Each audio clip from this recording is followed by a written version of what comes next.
US fighters scramble to intercept a fast-moving jet. Everybody knew that there was a major problem. Stand by. I can't quite see. But this is not a combat mission. Our job is to try to figure out what's wrong with that airplane. It's a mid-air emergency.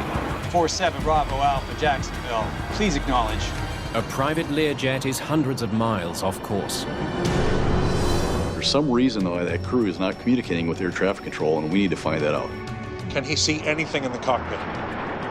The aircraft was flying toward a large metropolitan area. Get me someone from the Learjet. I need to know how long this plane can stay in the air. If it went down in those areas, there'd be mass casualties.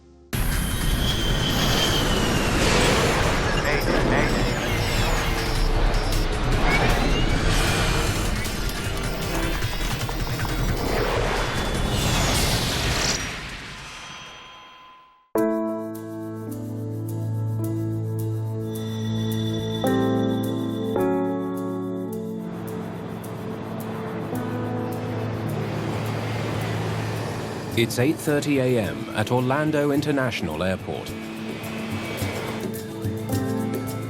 Nav On. radios. The pilots of a private Learjet run through their pre-flight checks. Are set.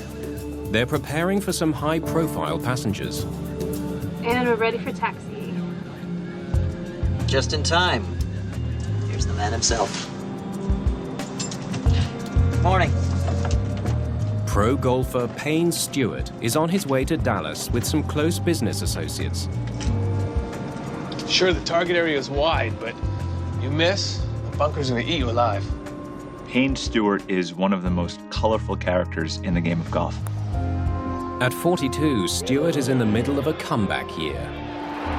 He's just won the US Open, one of the most important dates on the tour. But he's almost as famous for his trademark wardrobe as he is for his golfing. Payne Stewart was loud, he was outgoing, he was engaging. His dad always wore really colorful blazers. He always told Payne, you want to stand out. So Payne said, I'm going to wear knickers, +4s, and a flat cap. So even people who didn't follow golf knew who he was by how he dressed. Let me show you my idea for that bunker. Payne Stewart hopes his future in golf will go beyond playing the game. He has big plans for building a new course at the Dallas University where he honed his skills as an amateur. There were 3 other people with him in the plane in addition to the pilots. He had Van Arden, who was his agent, along with Robert Fraley, also his agent, and Bruce Borland, who was a member of the Jack Nicklaus Design Group. This hole is gonna be tough. It's over 500 yards. Stewart flies regularly on the Learjet, a plane that takes its name from the man who designed it. Bill Lear was working on a fighter jet design for the Swiss, and when they decided not to build that airplane, he took that design, brought it back to the US, and built the Learjet. 47 Bravo Alpha, you are cleared for takeoff. You ready? Okay, here we go, and takeoff thrust. Captain Michael Kling is well qualified to fly this high-performance machine. He's a former Air Force pilot and flight instructor. A lot of pilots came out of the Air Force and started flying Learjets because it reminded them and gave them that performance that they were used to. It was like the Ferrari or the Porsche business jets. P1. First Officer Stephanie Bolagarig has less than 100 hours in the Lear. She's keen to log more flight time. Rotate. At 9:19 a.m., the Learjet lifts off.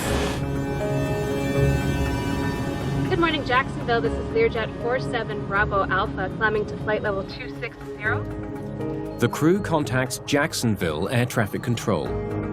Good morning, 47 Bravo Alpha. Climb and maintain flight level 390. Wesley Cooch was one of the controllers on duty that day. The crew of the Learjet was extremely professional, cheerful, nothing out of the ordinary at all. A typical, hello, how are you, verify your altitude, course, etc. Learjet 47 Bravo Alpha, roger that, Jacksonville. Climb and maintain flight level 390. The controller clears the jet to keep climbing all the way to 39,000 feet. The Learjet generally flies higher than the commercial airliners. By flying at high altitudes where the air is thin, the Lear saves on fuel. Well, you get a better economy. So you're getting from point A to point B, costing you less. The flight plan calls for the airplane to fly northwest towards Cross City, Florida, then turn west and fly direct to Dallas. 14 minutes after takeoff, the Learjet has traveled 80 miles. It's time to pass control of the plane to a new air traffic controller. Air traffic control is a series of what we call handoffs. And that means that it's time for him to cross to somebody else's sector. 47 Bravo Alpha, contact Jack Center at 135.65. The pilots need to change to a different radio frequency to talk to the next controller. 47 Bravo Alpha, please acknowledge. There's no answer. There's nothing really unusual about missing a frequency change. It's early, just after takeoff. I assume they're trying to get everything buttoned up and taken care of. It really wasn't that alarming. 47 Bravo Alpha, contact Jack Center on 135.65. In the back of your mind, all controllers know I didn't get an acknowledgement for that frequency change. So you give her a moment, you go on about your business, then you come back to the aircraft. You try it again. 47 Bravo Alpha, this is Jack Center. What's up? It's that Learjet. It's not answering. Maybe he's off frequency. There's a plethora of reasons where an aircraft can miss a call. Let's see if it levels off when it's supposed to. The Learjet has nearly reached its approved cruising altitude of 39,000 feet. They're still climbing. Let me see their flight plan.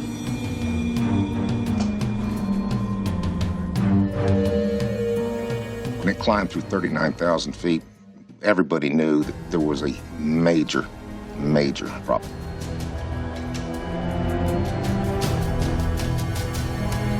We've got a turn coming across city. Let's hope they make that turn. I'm gonna try again on the other frequency. 47 Bravo Alpha, Jacksonville, please acknowledge.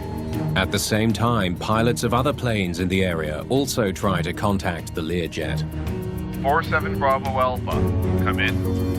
It's kind of a band of brothers thing among pilots that if something is beginning to go wrong, perhaps you can step in safely and remedy a situation.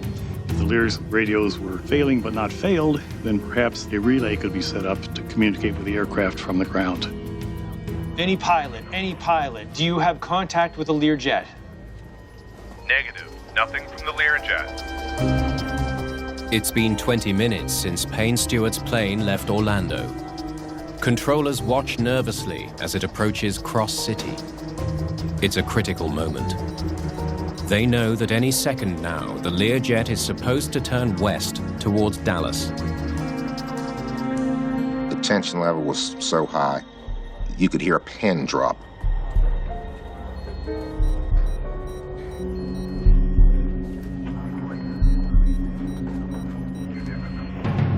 Damn it. It's not making a course correction. There was something terribly wrong. This is Jacksonville Center. I'm declaring an emergency. We're all kind of in shock and disbelief at this aircraft. Ben's in here. Experts at the National Transportation Safety Board are notified of the escalating emergency. Give me a map. Once the air traffic control system realized the aircraft had gone rogue, so to speak, the next step is to try to figure out why. It's either being hijacked or it's malfunctioned, the crew has been incapacitated somehow. This is where they are now.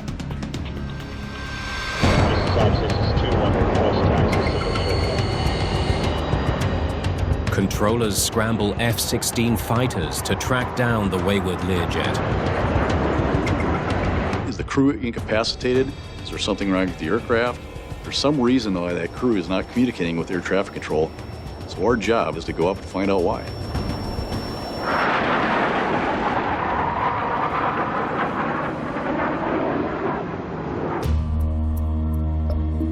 The situation is growing more urgent.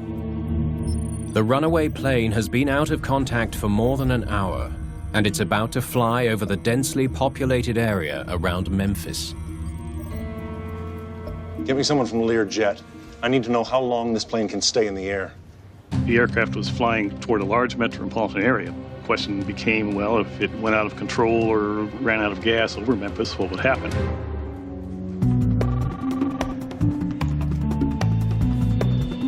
Learjet investigator Jim Tidball is immediately recruited to the team. Where is it right now? His first task is to determine how far the plane can get with the amount of fuel on board. I need performance data on the 35 ASAP. When the airplane didn't make its turn, it continued on towards Memphis. And after Memphis, it was headed towards St. Louis. And after St. Louis, again towards Minneapolis. Those were all major metropolitan areas. If it went down in those areas, there'd be mass casualties. A small private jet on a routine flight has turned into a national emergency. We have a developing story, as you may have heard. There is a civilian Learjet. News of a rogue Learjet flying hundreds of miles off course has captivated the nation.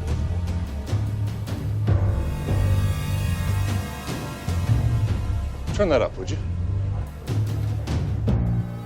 The Air Force is simply saying NTSB investigators keep a close eye on the media coverage. they attempt to find out what's We began assembling our launch team and monitoring the situation on television like a lot of folks in the United States. It did take a full load of fuel on when it... So it became a kind of a weird situation for us.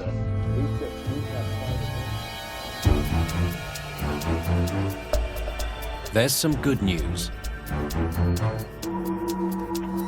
The plane has cleared Memphis airspace. At least it didn't hit the city. But the crisis is far from over. Controllers still have no idea why the plane is not responding. And there are more urban centers in the Learjet's path.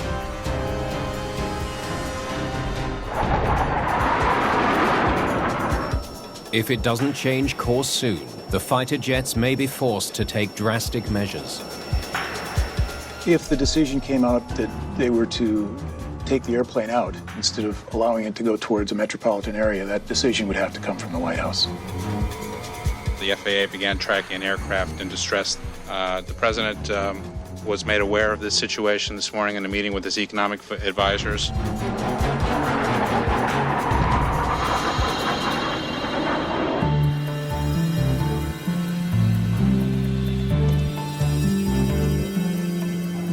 Okay, I think I got something. Jim Tidball has come up with a rough calculation of where the plane will run out of fuel. ATC kept giving the team real-time data as to where the airplane was, the heading that it was flying, etc. So we always knew where the airplane was, and calculating the fuel burn at those altitudes, we could figure how far it was going to go. My best guess is South Dakota, possibly North Dakota. I can't say more than that.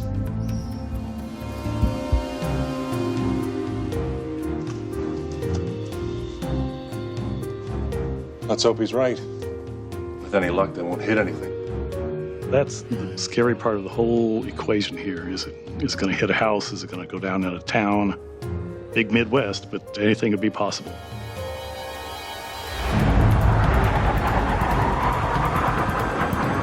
In the air, the F-16 pilots have caught up with the rogue plane. Sam, I can't quite see. Once we made the intercept, our job is to figure out what's going on with the airplane. We'll visually look at the airplane. No damage. There was no panels missing. There was no gas leaking, for instance. There was no any other fluids leaking. There was no obvious exterior damage. The fighter pilots are desperate for some way to communicate with the Learjet's crew, so they attempt a risky aerial maneuver. No, I'm going to try and wake them up. Maybe, by flying through their jet wash or the turbulence is caused by the lead fighter in this case, they would get some reaction out of them.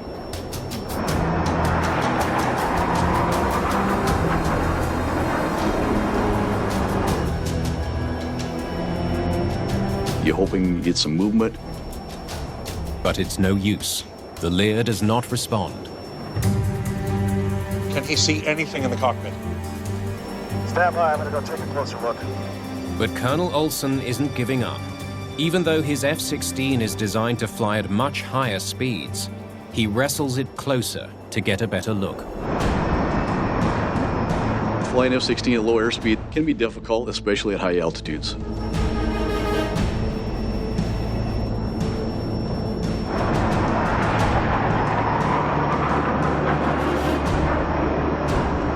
It's very strange sitting next to him, wondering what's going on inside the aircraft.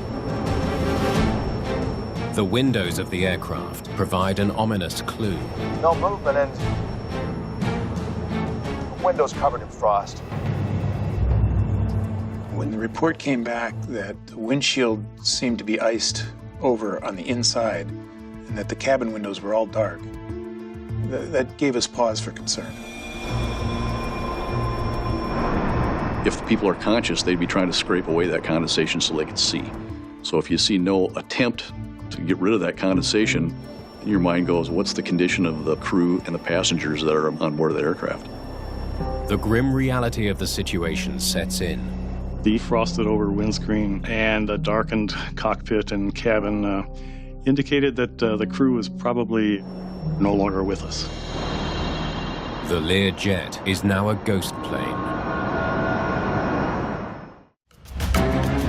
Can we narrow down the crash site anymore?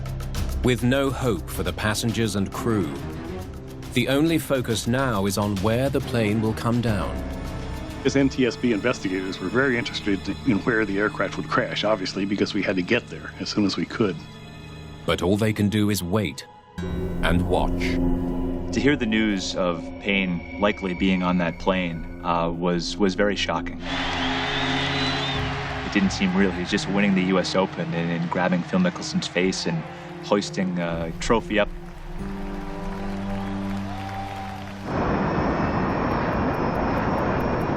After nearly 4 hours in the air, the Lear jet is approaching Aberdeen, South Dakota. Got it. It could go down any time. According to calculations, the jet is almost out of fuel. At 10 minutes past 12, it happens. One of the engines just flamed out and it started turning. I said something like, look out, the aircraft is turning. We don't know where this aircraft is going to go, but it's starting to move. The Lear jet carrying Payne Stewart and 5 other people is falling from the sky. They're going down, they're going down. Where's it gonna hit? The F-16 attempts to follow, but the plane disappears into the clouds.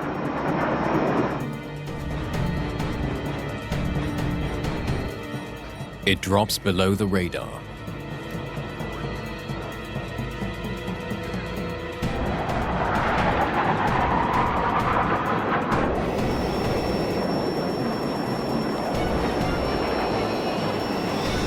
Center, I've got a crash site.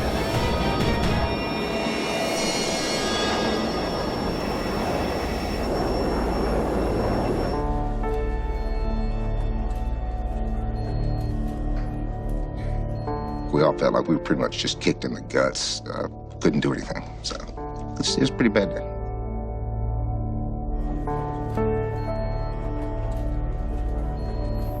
Payne Stewart's Learjet has slammed into a hayfield in South Dakota. There are no survivors. You have human beings on that aircraft. They have a life, they have a family, they have a connection, they have a story. And you're part of the end of their story, unfortunately.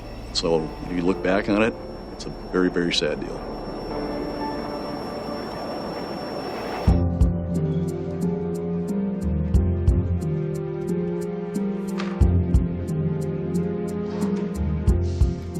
It's over. I think there was a sense of relief when the airplane actually did go down in a rural area that it did not impact a major metropolitan area.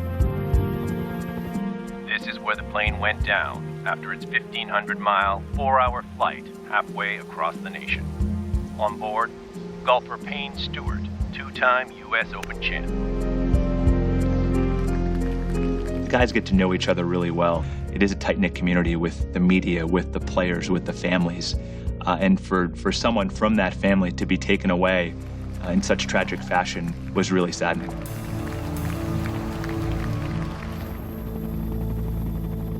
In Brown County, South Dakota, the crash has shaken local residents. And after a few flips and flops and everything, it went straight down, and it took probably 12 seconds to hit the ground.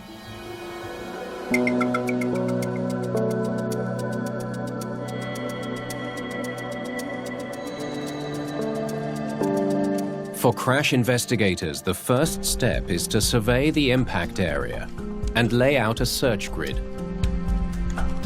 Nice and slow. We don't want to miss a thing.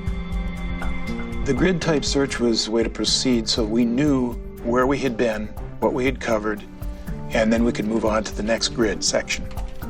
To us, it was very important, so we knew where we could walk, where we couldn't walk. The 500-mile-an-hour impact hasn't just smashed the wreckage. It's driven most of it into the ground. The aircraft at the accident site was completely destroyed in pieces, and there were a lot of very small pieces. My first impression was we're going to have a little trouble gathering evidence here.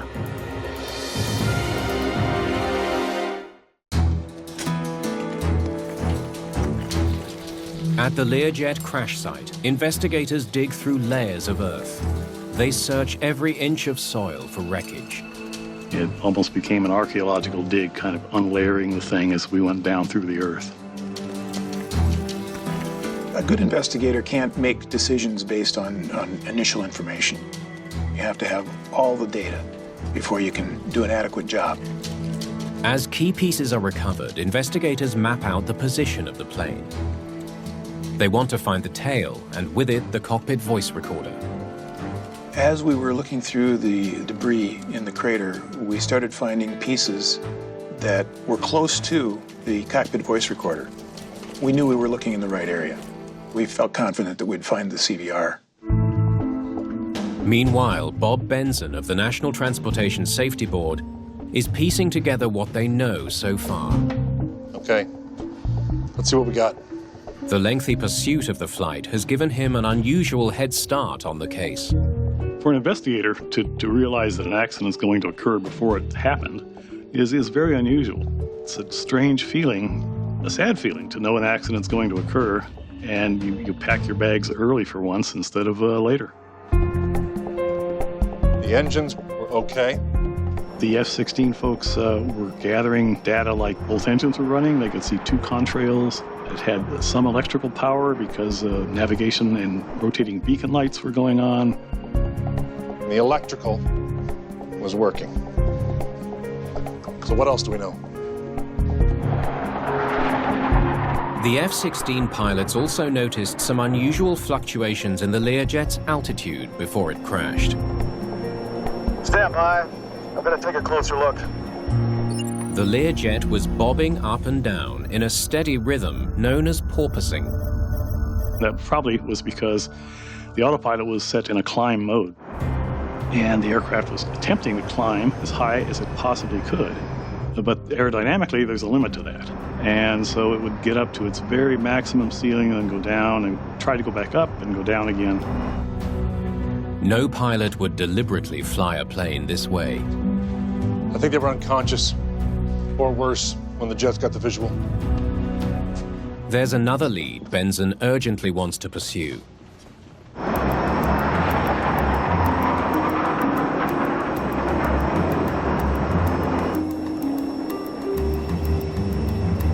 No movement, and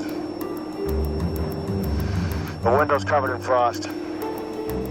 The F-16 folks told us that there was a large area of frost, in fact covering 90% more of the front windscreens of the aircraft. on the inside. Now, that obviously indicates that at some point things got very, very cold inside. So it wasn't an answer to all our questions, but it led us quickly to think that there may have been a pressurization problem on board.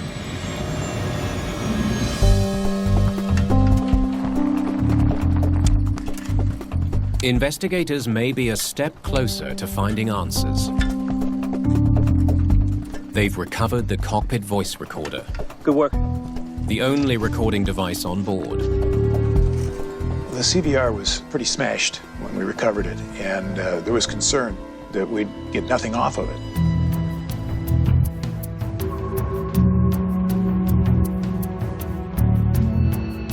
I only hope we hear something that tells us what went wrong. It was sent back immediately to the NTSB lab, and they did a fantastic job of piecing this thing together and getting data out of the CVR. Okay, let's hear it. The recording captures sounds during the last 30 minutes of flight. As they listen, investigators make a disturbing discovery. No one on board is talking at all.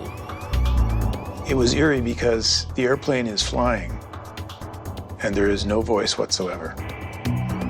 But there are other sounds, and if they can be identified, they could provide vital clues. Turn that up, please. We can hear warnings in the cockpit, buzzers, things like that. So even though no voices are heard, there's valuable stuff on those. That's the cabin altitude warning. We're definitely looking at a loss of pressure accident. The recording confirms Benson's hunch. The plane suffered some sort of decompression failure. The higher the altitude, the lower the air pressure gets. Good morning, Jacksonville. This is Learjet 47 Bravo Alpha climbing to flight level 260. Above 10,000 feet, the air outside is so thin that the cabin air must be pressurized so that pilots and passengers can get enough oxygen to breathe. Pressurization prevents the life-threatening condition called hypoxia. Dr. Mitchell Garber is an expert on just how quickly hypoxia can incapacitate a pilot. You've got maybe 4 or 5 seconds worth of actual oxygen in your brain, and then another 12 to 15 seconds in your circulation. Once all that is gone, things are going to go very horribly awry for you very, very quickly. The evidence paints a chilling picture.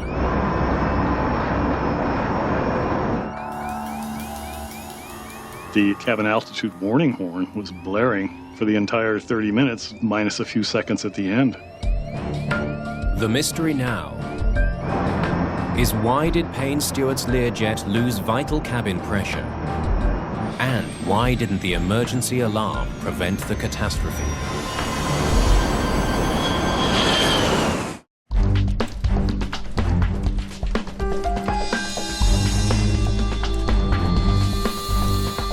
Not much to go on. The search of the crash site turns up very little of the pressurization system, just a couple of damaged valves. The positive thing to do is work with what you have. You go to war with what you have, not with what you wish had. The flow control valve regulates how much air is drawn from the engines into the cabin. A problem with this valve could cause a depressurization. Even though components are heavily damaged, it's part of our training and our job to try as hard as we can to determine what the component was doing prior to the crash. Let's see what this can tell us.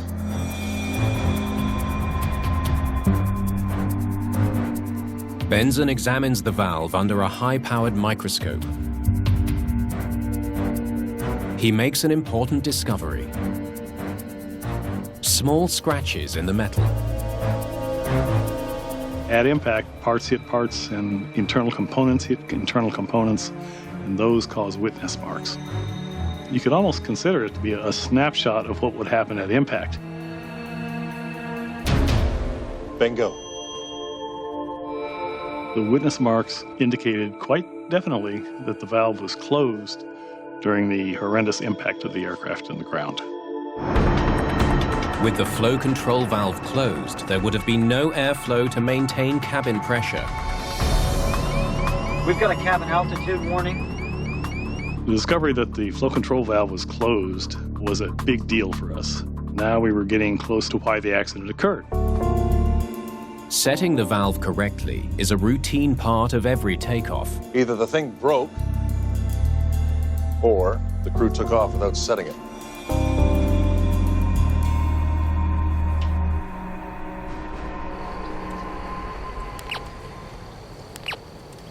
Let's see what these turn up.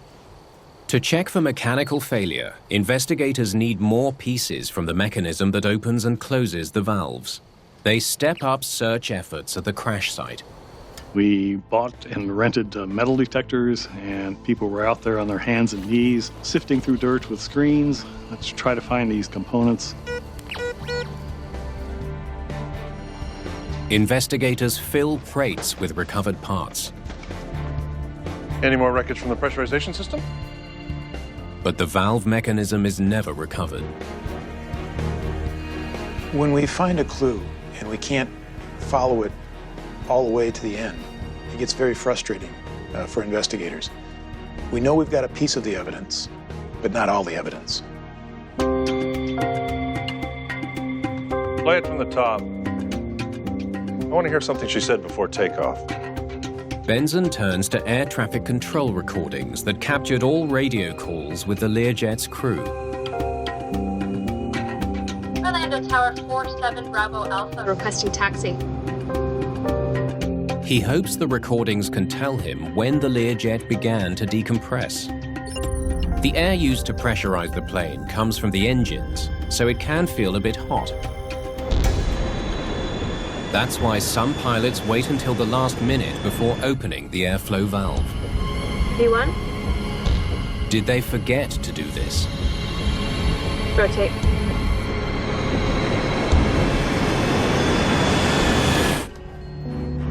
Good morning, 47 Bravo Alpha. Climb and maintain flight level 390.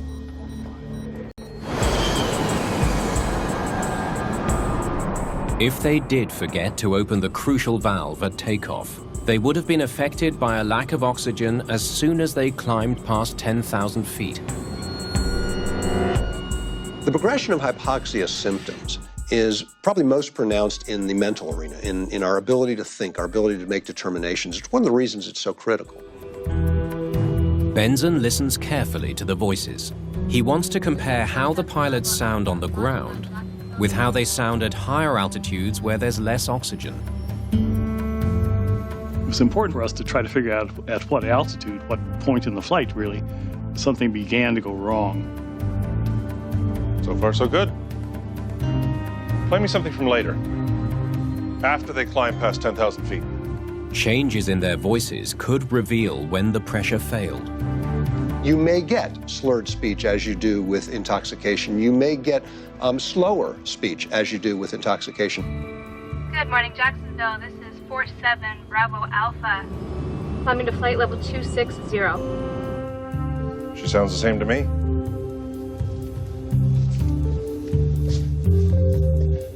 So everything's fine up to that last radio call. Transmissions from the first officer were clear, so we knew at that altitude things were going fine. Radios are set. The timing tells Benson that the crew set the valve correctly at takeoff. cabin air switch. Normal. Something happened between their last radio call here and when they lost radio contact here. We had good transmissions from the flight crew, clear, without oxygen masks on, at an altitude of 28,000 feet. And 4 minutes later, as the aircraft was passing through 36,000 feet, air traffic control could not contact them. So that led us to believe that something pretty darned important happened between those two altitudes in that 4-minute window. Something must have happened to close the cabin air valve, but it's impossible to say whether it was human error or mechanical failure. Because of the chaotic nature of airplane accidents, You don't have a lot of clues sometimes, but that doesn't mean that we stop investigating.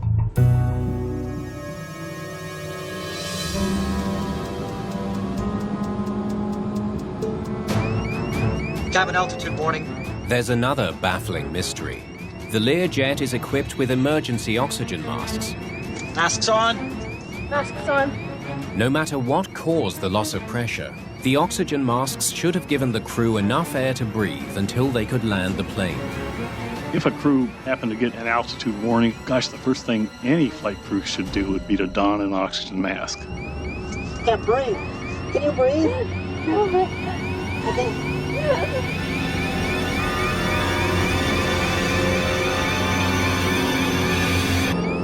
Could the emergency oxygen system have somehow failed? Benson scours the Learjet's maintenance records. Looks like everything was working fine. He discovers that on several previous flights, the Learjet's crew used the masks without any problems.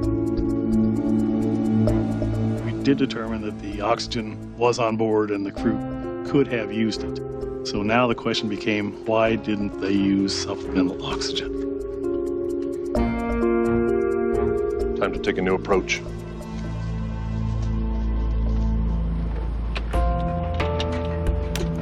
Set us to climb, please.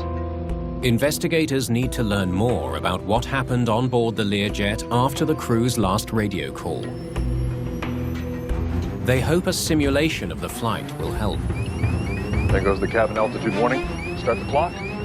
You've got maybe 15 seconds to do something once you become in a environment that's almost eliminated with oxygen. Emergency checklist. Got it. Benson scans the same type of checklist binder used by the Learjet pilots. What he's about to discover could finally unravel the mystery and reveal why Payne Stewart's Learjet tumbled from the skies over South Dakota.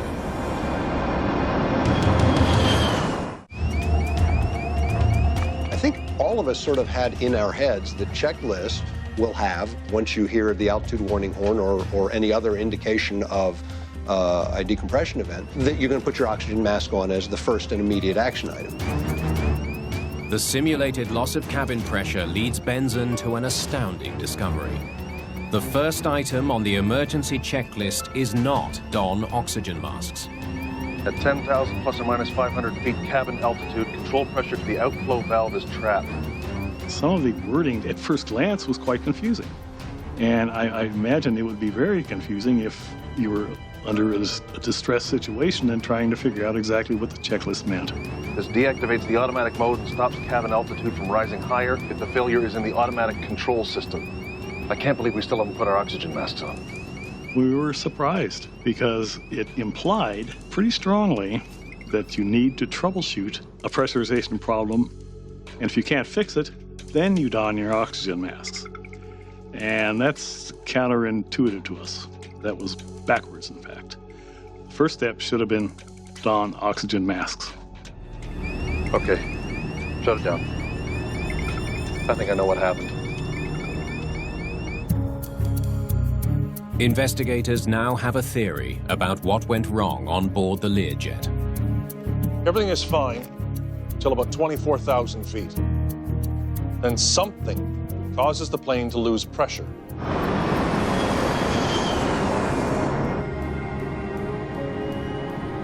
We've got a cabin altitude warning.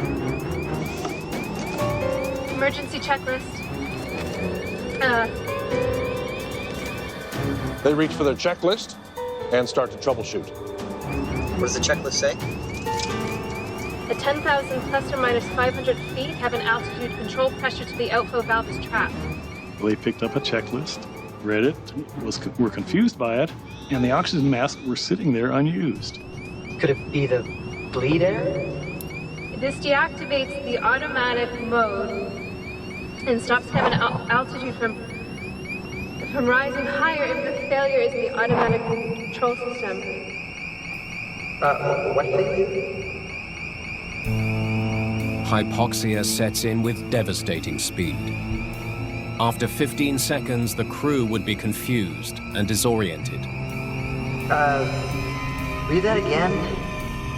Okay, A lot of it depends on how rapid the onset of hypoxia is, and a lot of it depends on the individual.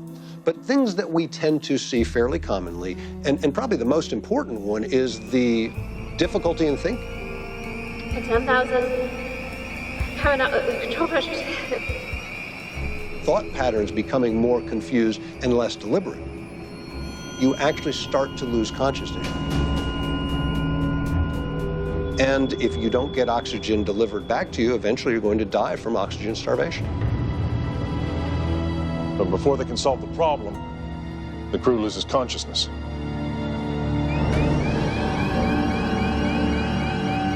The Lear checklist, in a sense, a very real sense, could lead a crew astray. Without those masks on, they wouldn't stand a chance.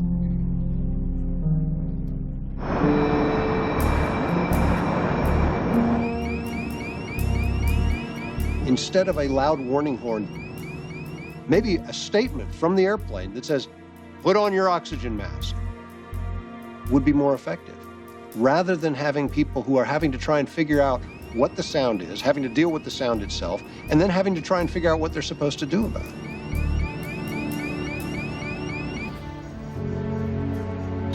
In the aftermath of the Learjet tragedy, Payne Stewart's family and friends, along with golf fans across the nation, come together in mourning.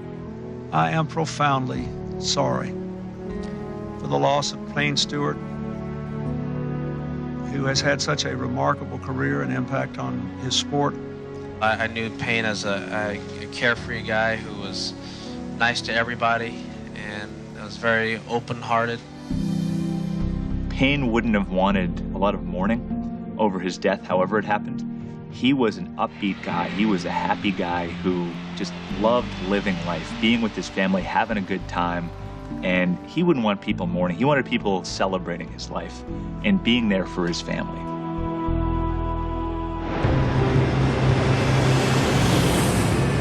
B1, rotate.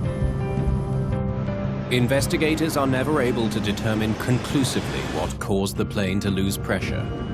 The decompression could have been caused by a leaky seal on a door, a small leak about the size of a pencil in the side of the aircraft, malfunction within the system. So we don't know. But whatever the reason, the crew would likely have recovered if they'd put their masks on. The NTSB in its report ultimately concluded that had they received oxygen in a timely manner, it's likely that we would not be talking about this particular accident today. Got a cabin altitude warning. Emergency checklist. Following the investigation, the NTSB recommends important changes to aviation checklists. We asked very strongly that that checklist that we suspected got the crew in trouble, the checklist be changed to make it clearer and more useful in an emergency. The FAA is quick to respond. Don oxygen masks is now the first item on the checklist, not just for Learjets, but for every similar plane in the sky. We were pleased with the results. The checklist was changed, again, not only for the Lear, but the FAA insisted that other aircraft, other business jets, recheck their checklist to make sure they made sense. I think the most important takeaway for me is to understand your emergency checklist. There are emergency checklists for a reason. That's to keep you safe.